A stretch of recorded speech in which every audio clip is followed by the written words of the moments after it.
नमस्कार दोस्तों, सीसी के इस लाइव एडिसेट लेक्चर में एक बार फिर से आप सभी का स्वागत है। मित्रों, जैसा कि आप सब जानते हैं, अपने पिछले कुछ सेशन से हम बच्चन की आत्मकथा इस विशेष श्रृंखला के अंतर्गत आप सभी के लिए लेक्चर्स आयोजित करते आए हैं। मित्रों, आपको बताना चाहेंगे, अभी तक हमने 3 खंड पूर्ण किए हैं बच्चन की आत्मकथा पर। आज ये चौथा खंड है। उम्मीद करते हैं कि आप सभी इस खंड से लाभान्वित होंगे, यानी कि बच्चन की आत्मकथा के माध्यम से बच्चन साहब के बारे में और भी बहुत कुछ जान पाएंगे। और मित्रों, बताना चाहेंगे इसके लिए एक बार फिर से हमारे साथ हमारे स्टूडियो में मौजूद हैं doctor Ruchira Dhingra. Doctor Ruchira Dhingra associate professor हैं शिवाजी कॉलेज के हिंदी विभाग में। तो मित्रों, आइए स्वागत करते हैं डॉक्टर रुचिरा ढींगरा का, और इन्हीं के माध्यम से हम बच्चन की आत्मकथा इस विशेष श्रृंखला के अंतर्गत बच्चन साहब के बारे में और जानने और समझने की कोशिश करते हैं। तो मैं तहे दिल से स्वागत करना चाहूँगी डॉक्टर रुचिरा ढींगरा का। डॉक्टर ढींगरा, आपका स्वागत है। नमस्कार मित्रों, आज हम हरिवंश राय बच्चन की आत्मकथा के चौथे खंड 10 द्वार से सोपान तक के विषय में आपस में विचार विमर्श करेंगे। इससे पूर्व हम लोगों ने बच्चन की पहले की 3 खंडों के बारे में विस्तृत विवेचन किया है। बच्चन जी की आत्मकथा का ये जो चौथा खंड है 10 द्वार से सोपान तक, इस पर उन्हें सरस्वती सम्मान से भी सम्मानित किया गया था।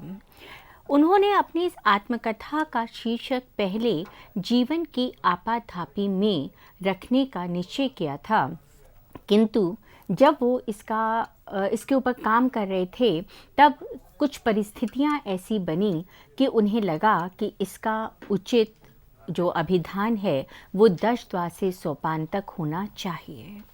उनके अपने शब्दों में 10 द्वार और सोपान मेरे द्वारा दिए गए 2 घरों के नाम हैं। इलाहाबाद में क्लाइव रोड पर मैं जिस किराए के मकान में रहता था उसे मैंने 10 द्वार नाम दिया था। उसके हर कमरे में दरवाजे, खिड़कियों, रोशनदानों को मिलाकर 10-10 खुली जगह हैं जिनसे रोशनी और हवा आती है। घर को आप मानेंगे मैंने इस तरह 10 द्वार नाम दिया था। व्यास जी ने अपनी पत्नी ललिता के नाम पर इसको पहले ललिताश्रम अभिधान दिया था।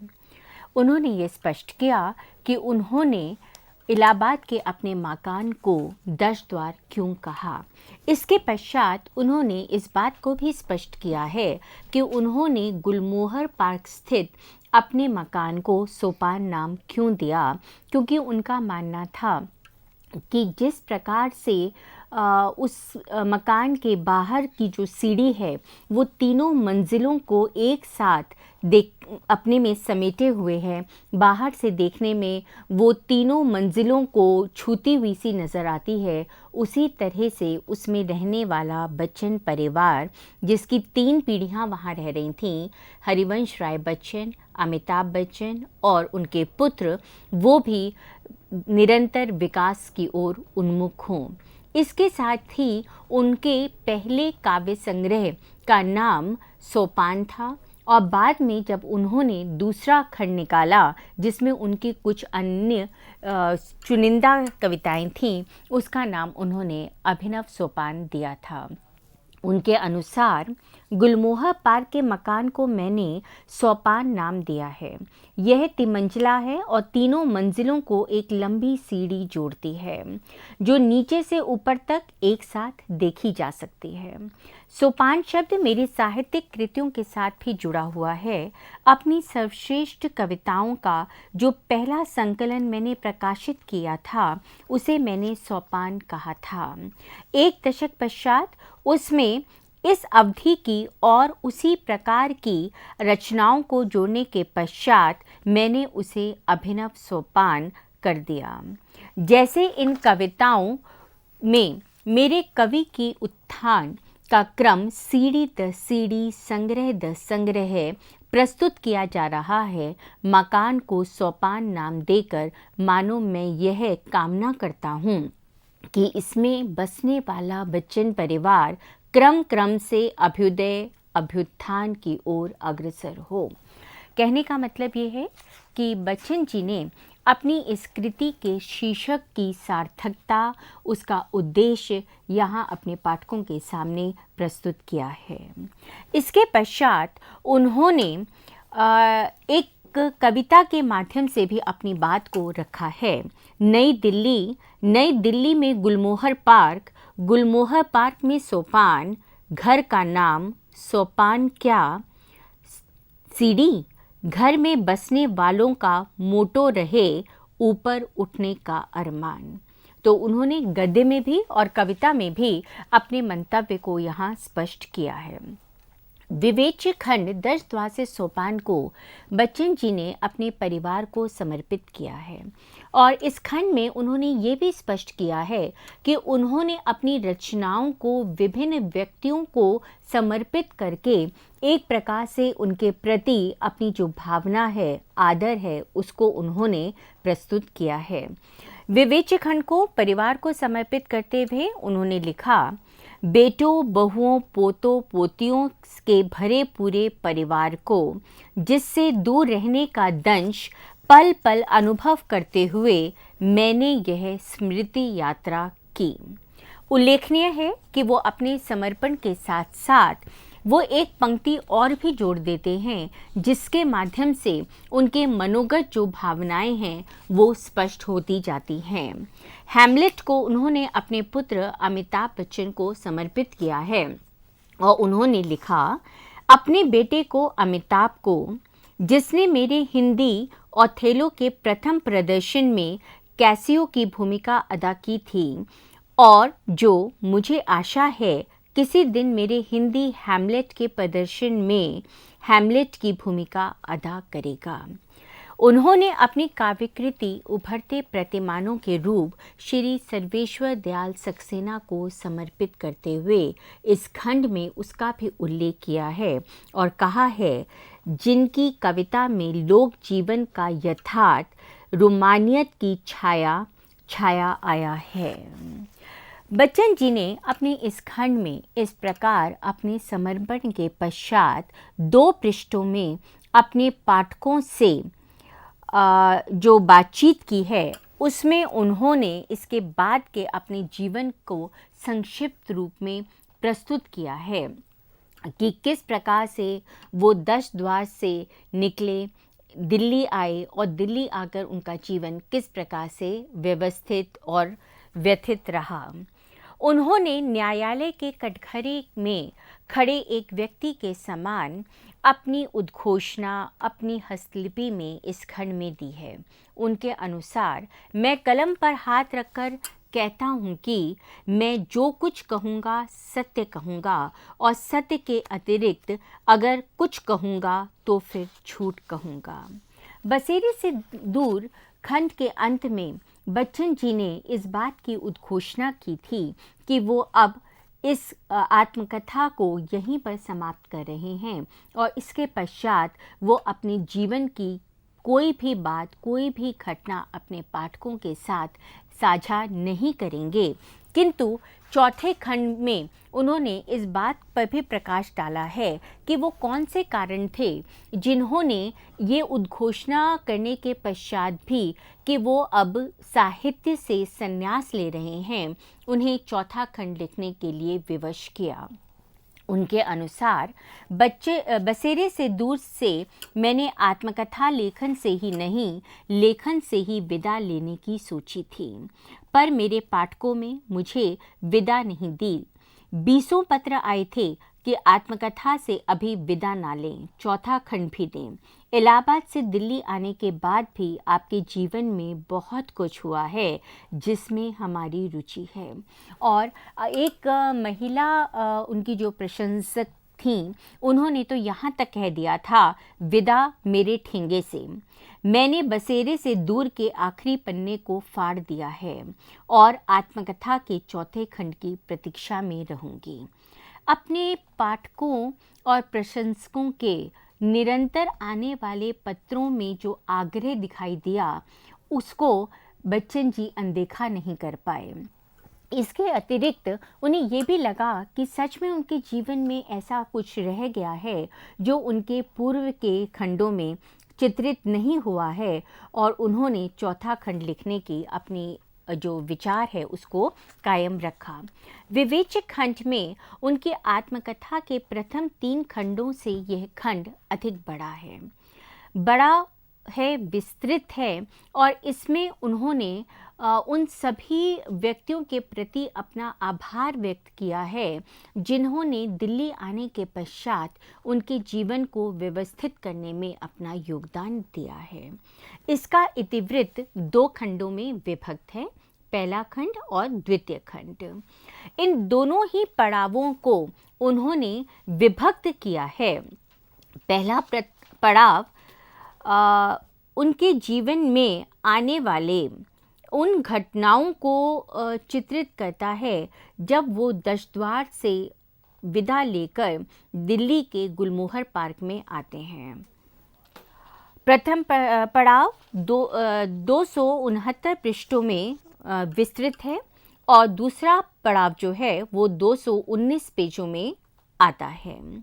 प्रारंभ में, जैसा कि उन्होंने अपनी अन्य आत्मकथा के खंडों में किया है, उन्होंने इस खंड में भी नित्से की पंक्तियों को दिया है और उसके पश्चात उन्होंने उसका हिंदी रूपांतरण दिया है और इस प्रकार से उन्होंने नित्से के प्रति अपनी संवेदनाओं को भी प्रकट किया है और इस बात को भी प्रकट किया है कि नित्से के समान ही उनकी भी मनोभावनाएं वही थीं और उन्होंने उनको हिंदी में रूपायित करके प्रस्तुत किया है।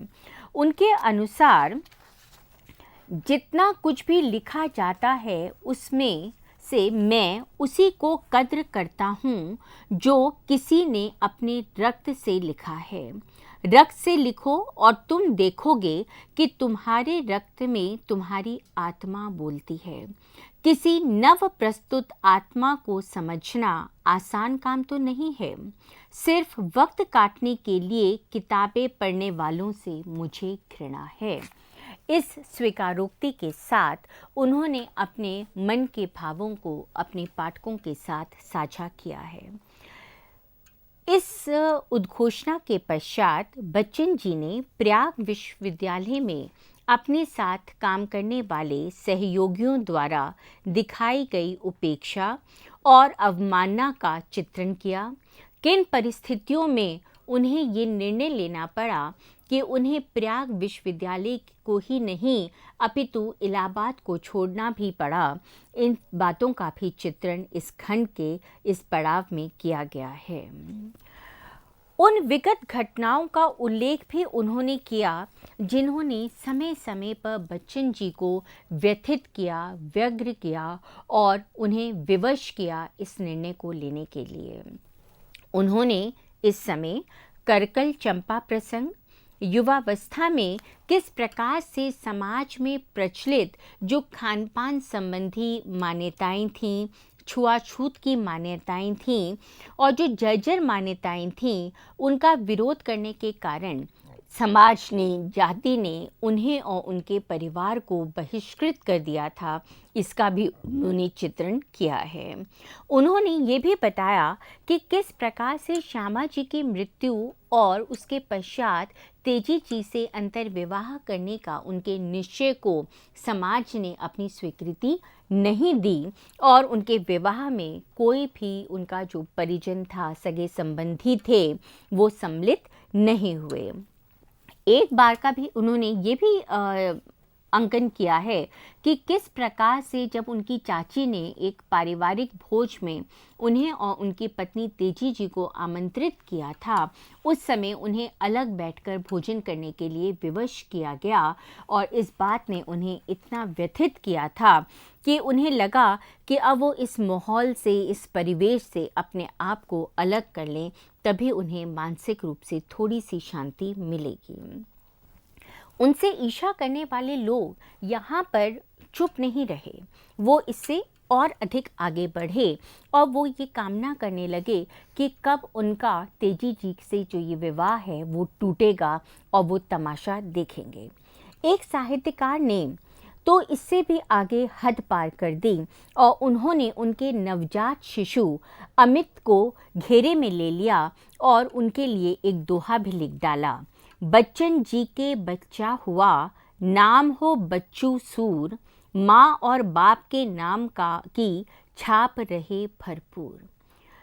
ये दोहा सुनकर बच्चन जी को बहुत दुख हुआ और ना चाहते हुए भी उन्होंने अपनी प्रतिक्रिया व्यक्त करते हुए कहा, पता नहीं अपने तीक्ष्ण व्यंग के अबोध शिकार को आज अमिताभ बच्चन के रूप में सूर नहीं सूर्य सा चमकता देखकर अगर उनमें हया होगी तो किसी घुप अंधेरी गुहा में उलूक शरण लेने की सोच रहे होंगे। बच्चन जी को इस बात का बहुत अधिक दुख था कि उनके सहयोगियों ने, उनके सगे संबंधियों ने उन्हें नहीं समझा और उनके भविष्य को उज्जवल बनाने में कहीं ना कहीं अपना योगदान नहीं दिया। मौका मिलते ही उनके विरोधी उनके ऊपर आक्रमण करने का एक भी मौका नहीं चूकते थे। वो ना केवल उन पर व्यंग्यवाण करते थे, अपितु उनके प्रवास काल में अकेले रहते हुए परिवार को अकारण लांछित करना, प्रताड़ित करना, भयाक्रांत करना और अशांत जीवन जीने के लिए बाध्य करना भी जैसे उनका शगल बन गया था।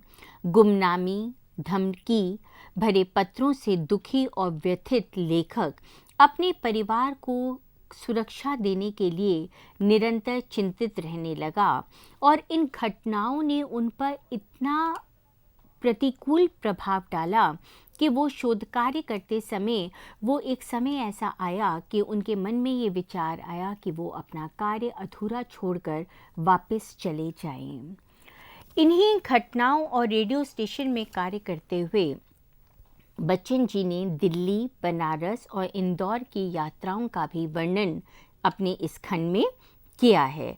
इन घटनाओं का वर्णन वो अपने पहले के खंडों में भी कर चुके थे और इसलिए इन विगत के अनुभवों को दोबारा से 10 द्वार में समेटने के कारण ये जो वर्णन है ये 20 पृष्ठों में घिरा हुआ है और ये पाठकों को अनावश्यक लगता है और नीरस लगता है, क्योंकि इस विषय में वो पहले भी उनकी आत्मकथा के तीनों खंडों में पढ़ चुके थे। वास्तविक कथा लेखक के दिल्ली पहुंचने के बाद और अपना कार्यभार संभालने के साथ प्रारंभ होती है। विदेश मंत्रालय के हिंदी अनुभाग में अंग्रेजी में लगे नामपट और दबड़े के समान जो एक छोटा सा कमरा उन्हें दिया गया था, उसे देखकर वो बहुत अधिक निरुत्साहित हो उठते हैं। किंतु जीवन समर में बच्चन जी को कभी भी कुछ भी बहुत सहजता से, सरलता से नहीं मिला था और इसलिए बच्चन जी ये निर्णय लेते हैं कि विपरीत परिस्थितियों में भी जीवन संग्राम में संघर्ष करते हुए वो निरंतर आगे बढ़ते रहेंगे और अपना पूरा का पूरा ध्यान अपने काम में देंगे। कभी हार ना मानने के कारण बच्चन जी उन विपरीत परिस्थितियों में उन लोगों के साथ बैठकर कार्य करने का प्रयास करते हैं। हिंदी पदाधिकारियों को शुद्ध अंग्रेजी लहजे में बात करते देखकर उन्हें बहुत दुख होता है। इसके साथ ही अंग्रेजी तकनीकी शब्दावली के लिए उनके द्वारा सुझाई गई हिंदी के शब्दों का जब उनके सहयोगी उपहास करते हैं तो उन्हें चोट पहुंचती है और वो समझ जाते हैं कि इन लोगों ने अभी तक पूरे मन से हिंदी को अपनी भाषा के रूप में स्वीकार नहीं किया है। अतः उन्होंने ये सुझाव भी दिया उन दोस्तों को कि अगर वो चाहें तो कॉमन रूम में बैठकर अंग्रेज़ी में गपशप करने के स्थान पर वो अपनी हिंदी में बातचीत कर सकते हैं और जहाँ कहीं भी उन्हें कठिनाई का अनुभव हो बच्चन जी उनकी मदद कर सकते हैं। पर उनके इस सुझाव को ना किसी ने मानना था और ना माना। लेखक की इस विषय में उक्ति है, 10 बरस बाद जब मैंने विदेश मंत्रालय से अवकाश प्राप्त किया, कॉमन रूम की बातचीत अंग्रेजी में ही हो रही थी और तब से 16 साल बाद आज अगर मैं वहाँ पहुँच जाऊँ तो अफसरों में बातचीत शायद ही हिंदी में होती पाऊँ। उनको इस बात का अफसोस था कि हम लोग हिंदी को दोयम की स्थिति पर रखते हैं, हाशिए की स्थिति पर रखते हैं और हम चाहते हैं कि हिंदी में ही हम अपना सारा कार्यभार करें। उनका विश्वास था कि किसी भी सार्थक आंदोलन को स्वीकृति मिलने में एक लंबा समय लगता है, एक लंबे संघर्ष की स्थितियों से उसे गुजरना पड़ता है और इसीलिए उन्होंने मंत्रालय में कार्य करने में उत्तरोत्तर सहायता और सहयोग देने वाले अपने कर्मचारियों में हिंदी के प्रयोग के प्रति उनको एक आस्थावान बनाने का प्रयास किया और ये चाहा कि वो लोग हिंदी में अपना कार्य करें।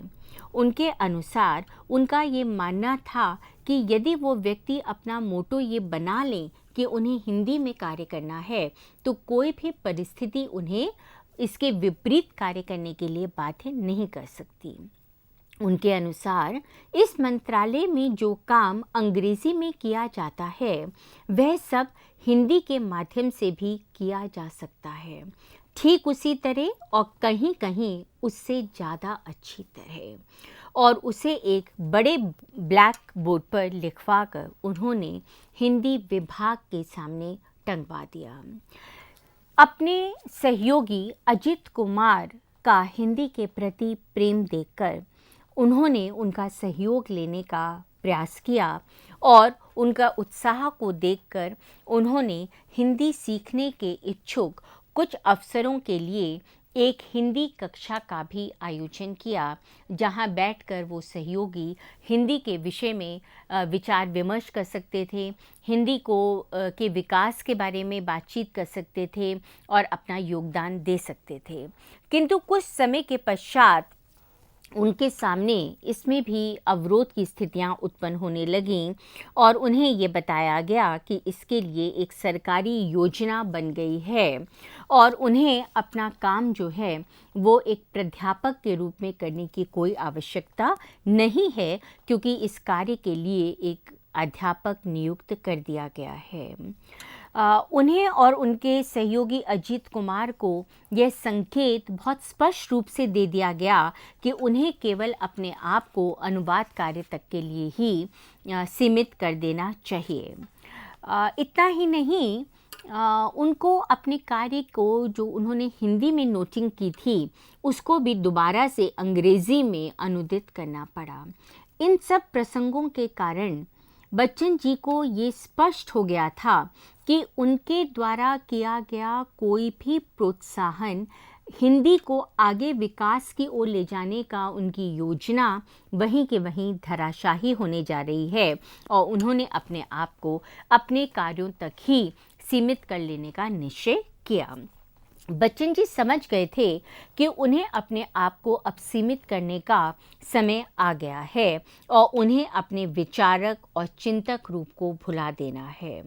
ये स्थिति उनके लिए बहुत अधिक असहनीय थी और उन्हें इस बात का दुख हो रहा था कि क्या जिस उतावली के कारण वो प्रयाग विश्वविद्यालय और इलाहाबाद को छोड़ने का निर्णय लेकर दिल्ली आए हैं, क्या उन्होंने ये गलत निर्णय लिया।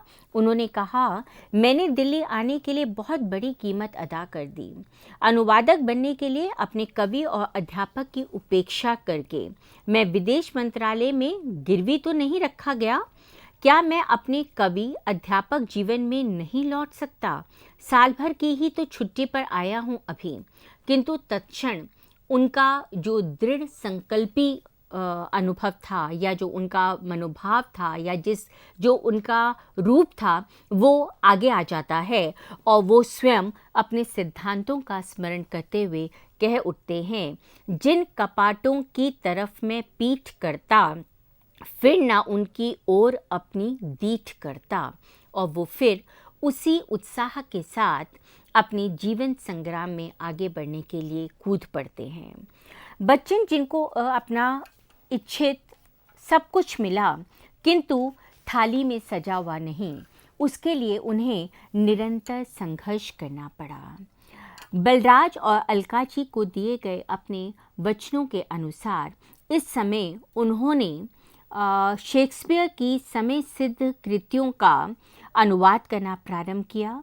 इतना ही नहीं, उन्होंने मैकबेथ के सफल अनुवाद और मंचन से जो उनको लोकप्रियता मिली, उससे उनके जो विरोधी थे वो और अधिक उग्र हो गए और अधिक उग्र रूप में उन्होंने बच्चन जी को चुनौतियां देना शुरू कर दिया।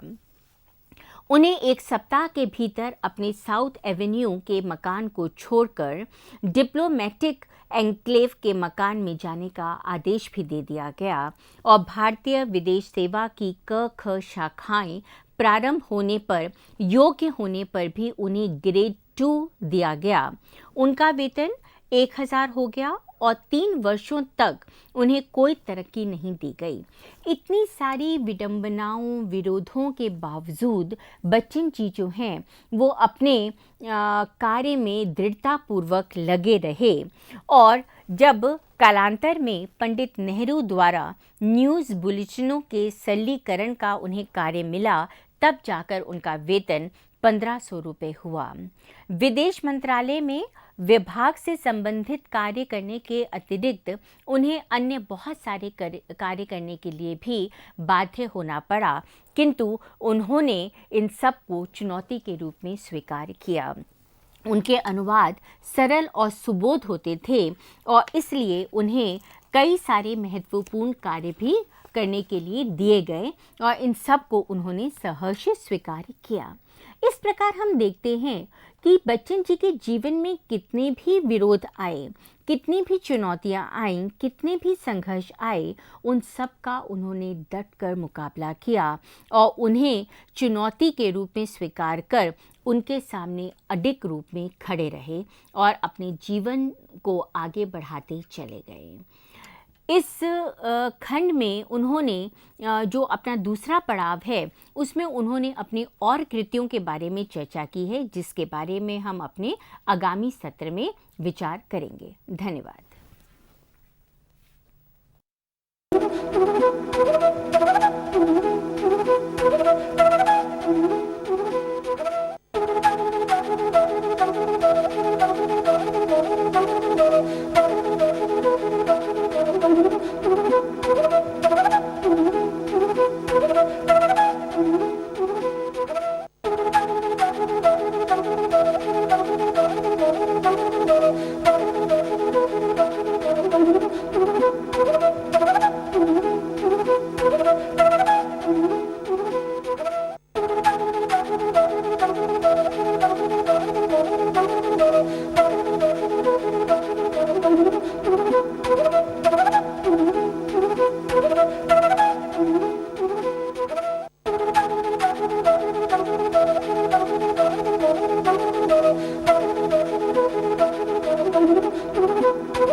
नमस्कार मित्रों, अपने इस सत्र में हम बच्चन जी की आत्मकथा के चौथे खंड 10 द्वार से सोपान तक के विषय में चर्चा कर रहे हैं। हमने ये खंड देखा कि 2 पड़ावों में विभक्त है और पहले पड़ाव में बच्चन जी उन घटनाओं का उल्लेख कर रहे हैं जहां पर उन्हें विदेश मंत्रालय में आने के पश्चात किन किन चुनौतियों का, संघर्षों का सामना करना पड़ा। यद्यपि इस समय के वर्णन जो हैं वो बहुत अधिक विस्तृत हैं और विस्तृत होने के कारण कहीं कहीं वो पाठकों को नीरस लगते हैं। अपने सहकर्मियों द्वारा किए जाने वाले निरंतर विरोधों और उनके द्वारा जो संघर्ष उत्पन्न किए गए, उन्होंने बच्चन जी को कुछ मौलिक करने के लिए प्रेरित किया। दिल्ली सरकार द्वारा उन्हें कहीं कहीं निरुत्साहित भी किया गया, पर फिर भी वो अपनी ईमानदारी और तत्परता से निरंतर अपने कार्यों को करते चले गए, जिससे बच्चन जी के कर्मठ होने का और उनके परिश्रमशील व्यक्तित्व का पाठकों को परिचय मिलता है। सन 1950 की कालावधि बच्चन जी के सृजन का सर्वाधिक उर्वर काल रही है। इस समय उन्होंने मिलन यामिनी, प्रणय पत्रिका, आरती और अंगारे, बुद्ध और नाचघर आदि काव्य संग्रहों का सृजन किया। उद्योगपति रामनिवास के माध्यम से वो राधा बाबा के संपर्क में आए और उनसे बहुत अधिक प्रेरित हुए। उनकी प्रभावित होने के कारण उन्होंने गीता का अनुवाद जन गीता और उसके बाद नागर गीता के रूप में किया। विदेश मंत्रालय में रहते हुए बच्चन जी ने बहुत सारी विदेश यात्राएं की, जिनका उन्होंने उल्लेख अपने खंड के इस पड़ाव में किया है। हॉलैंड, पेरिस, रोम, इटली आदि देशों का भ्रमण करते हुए वो वहाँ की सभ्यता, संस्कृति के बारे में अपने पाठकों को बताते चलते हैं। ये वर्णन कहीं कहीं बहुत अधिक विस्तृत हो गए हैं, पर वहाँ ना जाने वाले जो पाठक हैं उनके लिए वो वर्णन बहुत अधिक महत्वपूर्ण है, क्योंकि यहाँ रहते हुए वो बच्चन जी के माध्यम से उन स्थानों को घूम आते हैं। विदेश से लौटने के पश्चात बच्चन जी ने ऋषि जी के माध्यम से तैयार किया गया रूसी हिंदी जो कोश था, उसमें हिंदी अनुभाग का संशोधन किया। इस तरह से उन्होंने बताया कि इसके बाद उन्होंने और कोई बहुत अधिक उल्लेखनीय कार्य नहीं किया और अपने बाद के जीवन में उन्होंने अपने परिवार की घटनाओं के बारे में, अपने बच्चों के बारे में, सहयोगियों के बारे में और उसके बाद जो उन्होंने रचनाएं लिखी उसके बारे में उन्होंने अपने द्वितीय पड़ाव में बताया है। इस समय उन्होंने बताया कि शेष जितने दिनों मैं विदेश मंत्रालय में रहा उसमें मंत्रालय के रूटीन कामों के अतिरिक्त किसी विशिष्ट काम की मुझे याद नहीं है, तो अब जो भी कहूँगा दफ्तर के बाहर के क्रियाकलापों के विषय में कहूँगा। यहाँ तक बच्चन जी ने विदेश मंत्रालय के अपने जीवन को अपने पाठकों के साथ साझा किया था। बच्चन जी ने बताया कि यद्यपि बसेरे से दूर में उन्होंने अपने प्रवासी जीवन के खट्टे मीठे कड़वे अनुभवों को अपने पाठों के समक्ष बहुत ईमानदारी से उल्लेखित किया था, किंतु फिर भी ऐसा बहुत कुछ रह गया था जो लिखने का साहस वो नहीं कर पाए थे, और ऐसा शायद उन्होंने कला की मांग या लोक मर्यादा को अपनी दृष्टि में रखकर किया था। बच्चन जी मानते हैं कि शब्द वास्तविक जगत की अनुकृति नहीं हो सकते, अतः कथाकार को यह स्वतंत्रता मिलनी ही चाहिए कि वह कुछ विशिष्ट घटनाओं का चयन करे और उनको उभारने का प्रयास करे। ऐसा करते समय वह जिन घटनाओं को गोपन रखना चाहता है उन्हें गोपन रखने की भी स्वतंत्रता उसे होनी चाहिए, और उनके स्थान पर वो कल्पित सत्य को इस प्रकार से उद्घाटित करने के लिए भी स्वतंत्र होना चाहिए जिससे वो जो रिक्त स्थान है उसकी पूर्ति भी हो जाए और वो अपने मंतव्य में स्पष्ट भी हो जाए। अपनी अभिव्यक्ति लोक मंगल का व्यवधान ना करे, इसके प्रति भी बच्चन जी हमेशा से सतर्क रहे हैं। वस्तुतः लेखक ने इस उल्लेख के द्वारा बसेरे से दूर को 10 द्वार से सोपान तक जोड़ने का प्रयास किया है। यहाँ तक आकर 10 द्वार से सोपान तक जो खंड है उसका पहला पड़ाव समाप्त हो जाता है। इलाहाबाद के 10 द्वार से दिल्ली पहुंचने तक की अपनी यात्रा का भी उन्होंने विस्तृत उल्लेख किया है। वे बार बार विगत की ओर लौटते हैं और उस विगत की स्मृतियों को दोहराते हुए अपने मन में वो पाठकों को उस विगत के साथ वर्तमान को जोड़ने का प्रयास करते हैं। ग्रेट ट्रंक रोड पर पहुंचते ही उन्हें याद आ जाता है कि कई सदी पहले हमारे पूर्वज मनसा और उनकी पत्नी संभवतः इसी राह से तिलहर से इलाहाबाद चक तक भूखे प्यासे पांव प्यादे आए होंगे। आज उन्हीं का एक वंशज उससे विपरीत दिशा में मोटर कार में बैठा चला जा रहा था। खुलदाबाद में सड़क किनारे के एक गुरुद्वारे में पहुंचकर वो वहां पर माथा टेकते समय अनायास याद कर बैठते हैं कि इलाहाबाद में कोई भी प्रसिद्ध या बड़ा गुरुद्वारा नहीं था। एक छोटा सा गली के भीतर जाकर मुट्ठीगंज में था, जहाँ के गुरु महाराज से विधवा होने पर मेरी दादी ने कान फुकवाया था। मेरे पिताजी अपनी माँ की स्मृति में हर गुरु पूजा के दिन गुरुद्वारे जाते और गुरु ग्रंथ साहब के सामने मत्था टेकते और कुछ भेंट चढ़ाते।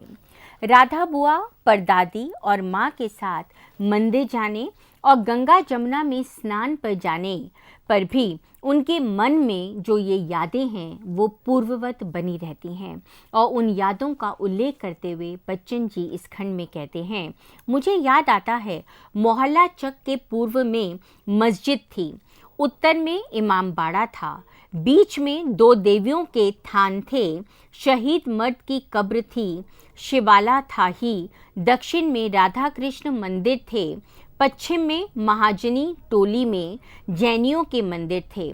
राधा बुआ परदादी की उंगली पकड़े जा रहा हूँ, जहाँ कोई मस्जिद, शिवाला या मंदिर दिखा वे मुझसे सदका करने के लिए कहती थीं। इसके अतिरिक्त उन्होंने एक स्थल पर यह भी कहा है, बड़े होने पर माँ के साथ गंगा और जमुना नहाने जाता हूँ। माँ के हाथ में एक डोलची लटकी है, उसमें गंगा जली है, फूल है, अक्षत है। रास्ते में जिस किसी भी पेड़ पाथर पर फूल चढ़े हैं, माँ वहाँ क्षण भर रुकती हैं और एक आचमनी गंगा जल, 2 फूल, 4 दाने अक्षत चढ़ा देती हैं।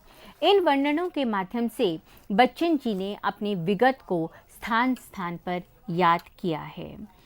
उन्होंने कानपुर पहुंचने पर गंगा शंकर विद्यार्थी, बालकृष्ण शर्मा नवीन, भगवती चरण वर्मा, रमा शंकर अवस्थी आदि का भी परिचयात्मक वर्णन अधिक रूप से किया है, जो बहुत अधिक विस्तृत है और पाठकों को नीरस लगता है। दिल्ली आने पर वो नेहरू परिवार से अपने संबंधों का उल्लेख करना भी नहीं भूलते और शायद वो इस तरह से ये बताना चाहते हैं कि वो नेहरू परिवार के कितने निकट थे। उन विदेश मंत्रालय में रहते हुए जो उन्होंने अनुवाद किए थे उसका भी उन्होंने उल्लेख किया है और ये उल्लेख कहीं कहीं आत्मश्लाघा को छूता हुआ नजर आता है। परिस्थितियां चाहे अनुकूल रही हों या प्रतिकूल, बच्चन जी का सृजन कर्म हमेशा आगे बढ़ता रहा है। संकलन उन्होंने निरंतर तैयार करते रहे और 1961 में उन्होंने आधुनिक कवि ग्रंथमाला में अपना संकलन तैयार किया तथा तेजी जी के सहयोग और नेहरू जी द्वारा प्राप्त आर्थिक सहायता के माध्यम से उत्साहित होकर उन्होंने ओथेलो का अनुवाद 1962 में किया और उसे मंचित करने की पूरी व्यवस्था कर ली, किंतु चीन के द्वारा आकस्मिक युद्ध की घोषणा करने के कारण उनका यह व्यवस्था कुछ समय के लिए स्थगित कर दी गई। इसी कालावधि में उन्होंने अपने पुराने काव्य संग्रहों को नया रूप भी दिया और उनका नवीनीकरण कर उन्होंने नए पुराने झरोखे 4 खेमे 64 खूंटे का प्रकाशन भी कराया। उन्होंने इस समय इस बात की भी चर्चा की है कि नेहरू जी ने जब ये बात कही थी कि हिंदी चीनी भाई भाई और उसके बाद चीनियों द्वारा हमारे पे आक्रमण कराया गया, तो इस सारी की सारी स्थिति ने किस तरह से नेहरू जी पर प्रभाव डाला, वो रुग्ण रहने लगे, पक्षाघात से पीड़ित हुए और बाद में उनकी मृत्यु हुई। इन सब चीज़ों ने नेहरू जी के प्रति जो लेखक की आत्मीयता थी उसको भी अपने पाठकों के सामने रखा है। नेहरू जी के पारिवारिक आत्मीय होने के कारण बच्चन जी ने उन्हें बहुत निकट से देखा था और इसीलिए वो उनकी मृत्यु पर बहुत अधिक भावाविभोर हो उठते हैं। उन्होंने इस बात की भी यहाँ चर्चा की है कि नेहरू जी की मृत्यु के उपरांत उन्होंने ही उनकी अंग्रेजी में लिखी हुई वसीयत का हिंदी में अनुवाद किया था। उनका रूसी कविताओं का अनुवाद 64 रूसी कविताएं, अभिनव सोपान इस समय प्रकाशित हुए तथा उन्होंने ईट्स की जन्म शताब्दी पर अपना जो उन्होंने ईट्स पर शोध कार्य कर रहे थे उसका और ईट्स की 101 कविताओं का अनुवाद, मरकत द्वीप का स्वर तथा काव्य संग्रह दो चट्टानें, ये तीनों के तीनों जो उनकी पुस्तकें हैं वो इसी समय प्रकाशित हुई थीं। लेखक ने अपने आत्मकथा के इस खंड में और इस पड़ाव में इस बात की भी चर्चा की है कि किस प्रकार से उनके बच्चे जो हैं वो शेरवुड जाने लगे। तेजी जी अब अस्वस्थ रहने लगी थीं। बच्चों से मिलने वो निरंतर उनके पास शेरवुड जाते रहते थे और उनकी प्रगति को देखकर जानकर वो प्रोत्साहित होते थे, खुश होते थे। इन चीज़ों का भी वर्णन उन्होंने इस खंड में किया है। पाठक चाहे ये जो विस्तृत वर्णन है वो पाठकों को नीरस लगता है, किंतु कथा प्रवाह में एक अलग वातावरण उपस्थित होने के कारण वो उबाता नहीं है, वो अच्छा ही लगता है।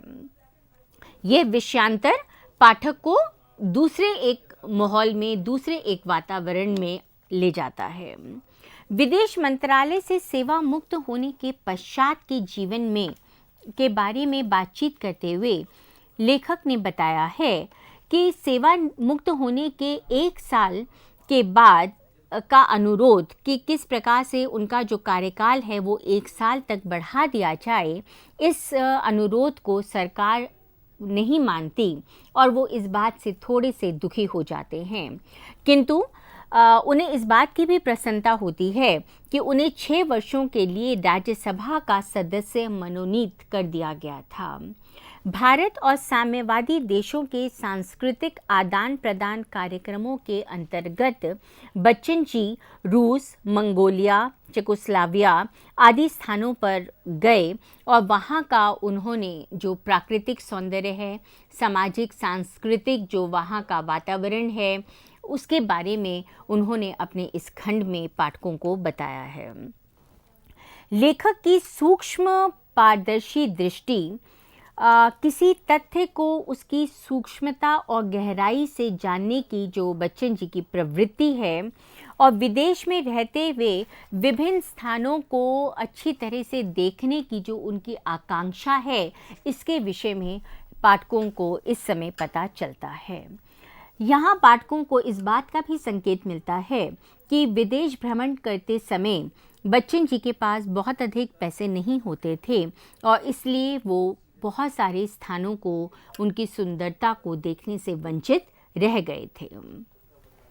अधिकांश स्थलों पर आयोजित समारोह में अपने कविता पाठ का दुभाषी द्वारा किया गया जो मंचन है उसकी भी उन्होंने चर्चा की है और उन्होंने ये भी बताया है कि उन्होंने स्वयं भी कहीं कहीं कविता पाठ किया था। ऐसे वर्णन विस्तार करते हैं और कथा प्रवाह को कहीं ना कहीं बाधित भी करते हैं। जैसे एक स्थान पर 20 पृष्ठों में उन्होंने इसी बात को बताया है कि मास्को के 4th एफ्रो एशियन कॉन्फ्रेंस में किस तरह से वहाँ का समारोह जो है वो होता है, आयोजित होता है, किस तरह से बच्चन जी वहाँ जाते हैं। पर ये जो आयोजन है इसका विवेचन बहुत अधिक लंबा होने के कारण पाठकों को इतना अधिक बाध्यता नहीं है। बच्चन जी ने अपनी यायावरी प्रवृत्ति, अप्रतिम जो उनकी मेधा थी, उनकी जो स्मरण शक्ति थी, उसका परिचय हमें इस खंड में दिया है। उनकी आत्मकथा में पाठकों को रेखाचित्र और संस्मरण की विधाओं जैसी जो रोचकता है वो भी दिखाई देती है। बीच बीच में आए बच्चन जी के पारिवारिक जो संकेत हैं, तेजी जी की अस्वस्थता, बच्चों की शिक्षा दीक्षा, ये सब जो प्रसंग हैं या यात्रा प्रसंग, ये सब कथा की बोझिलता को कम करते हैं। उनके 2 संग्रह बहुत दिन बीते और 2 चट्टानें भी इस समय ही प्रकाशित हुई थीं। पड़ाव के अंत में, प्रथम पड़ाव के अंत में बच्चन जी ने अजिताभ और के मद्रास जाने और अमिताभ बच्चन के फिल्म जगत में प्रवेश करने का संकेत दिया है और उनकी विभिन्न फिल्मों सात हिंदुस्तानी, रेशमा और शेरा, आनंद, प्यार की कहानी आदि का उल्लेख किया है। यहाँ उन्होंने अपने प्रथम खंड का समापन किया और प्रथम पड़ाव के समापन पर भी उन्होंने विदेशी जो चिंतक है उसकी उक्ति दी है। दूसरे खंड के प्रारंभ में भी बच्चन जी ने अपनी जीवन यात्रा 218 पृष्ठों में कही है और इसके प्रारंभ में उन्होंने पिकासो की अंग्रेजी पंक्तियों को उसके हिंदी रूपांतर के साथ प्रस्तुत किया है। मेरा चित्र देखकर विले ही कल्पना कर पाते हैं कि यह मेरा एक शीशी रक्त है जिसे फलक पर उड़ेलकर मैंने इसे उकेरा है। इस खंड में लेखक ने यह एक नवीन प्रवृत्ति को अपनाया है और इसके माध्यम से उन्होंने अपने इस खंड को अपने पूर्व के 3 खंडों से विलग किया है। अपने पहले के खंडों में बच्चन जी ने निश्चित रूप से किसी प्रतिष्ठित आंग्ल साहित्यकार की अंग्रेजी पंक्तियों को दिया है और उसके साथ उसका हिंदी रूपांतर किया है, किंतु यह खंड उन खंडों से इसलिए अलग है क्योंकि बच्चन जी ने इस खंड को 2 पड़ावों में विभक्त किया और दोनों पड़ावों को अलग अलग ना केवल शीर्षित किया है, उन्होंने उसको दोनों पड़ावों के प्रारंभ में और अंत में जो है वो साहित्य, अंग्रेजी साहित्यकारों की या पिकासो की पंक्तियों को देकर उसका हिंदी में रूपांतरण किया है।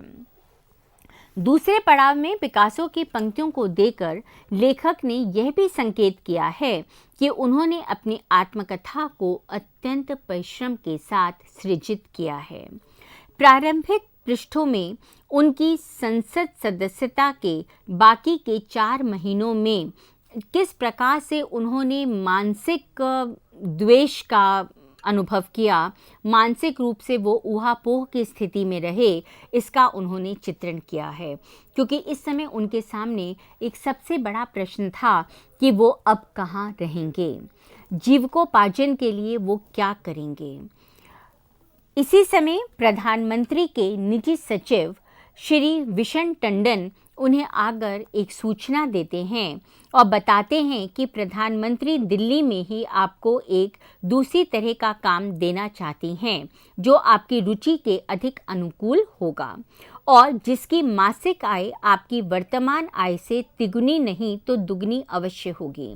आप विदेश मंत्रालय में 10 बरस हिंदी का काम देखते रहे हैं, अब आप केंद्रीय हिंदी समिति के सचिव का पद संभालें, जिस पर दिनकर जी 5-6 वर्ष काम करने के बाद रिटायर किए जा रहे हैं।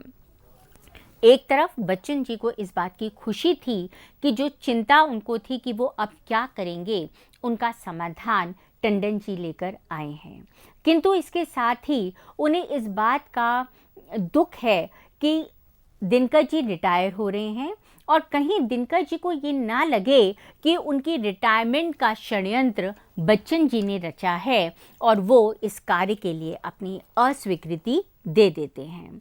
वो नहीं चाहते कि बच्चन के 200 पत्र का जो प्रकाशन काल के समय पंत जी के साथ उनका मनमुटाव चला और जो वो आजीवन रहा, वो दिनकर जी के साथ भी हो, और ये सब सोचकर वो इस कार्य को करने के लिए अपनी अस्वीकृति दे देते हैं। अभी वो अपने भविष्य के विषय में कोई ठोस निर्णय नहीं ले पाए थे कि एक बार दोबारा से राजनीतिक आकाश में हलचल होनी प्रारंभ हो गई। बांग्लादेश ने स्वयं को पाकिस्तान से पृथक करने के लिए घोषणा की और एक जनांदोलन आरंभ कर दिया। भारत ने बांग्लादेश का पक्ष लिया और भारत पाकिस्तान युद्ध छिड़ गया, जिसमें पाकिस्तान की हार हुई।